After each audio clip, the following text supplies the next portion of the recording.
Does Kingston have a voice? Kingston has a very strong voice. Well, but the Wolf Island thing came at us out of the blue, or appeared to.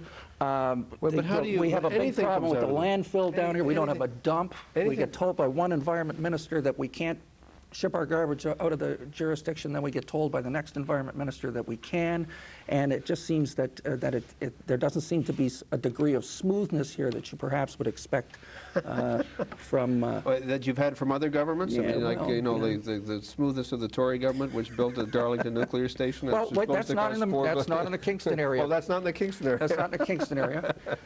Well, I mean, politics and government is not as smooth. It's never been smooth. It can't be smooth in a way because so much of it's in the public domain, and because, I mean, I'm glad you raised that, because I talked to business leaders and said, gee, you know, you guys seem to, you know, the controversy is so. I said, okay. I said this to a bank president. I said, imagine this.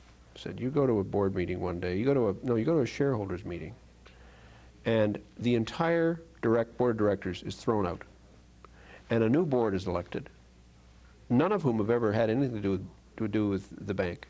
They've never been involved before, and they take over. Now, you have your shareholders meeting not just once a year, where you have the setup and the big food and the thing, and you give your set speech and you sound like a statesman, and you had a press conference and you shut it down, and you go, no. The day after you've been made president of the bank and chairman of the board of directors, whatever it is, you and all the rest of the board, you have to turn up every day, and when you go into the bank in the morning, there'll be a scrum of reporters waiting for you to confront you with every story that's out there about, you know, what happened to that screw up at the branch in Kingston? You got a guy there, he turned up at work and he was 15 minutes late, and he was, what'd you do about that? And another lady here, she says, I said, so you're telling me you've never had problems with harassment issues or with employee issues? You've never had anybody? And then the next thing is you have a shareholders meeting every day on television, with everyone up there, and you're going to have to answer every question every day.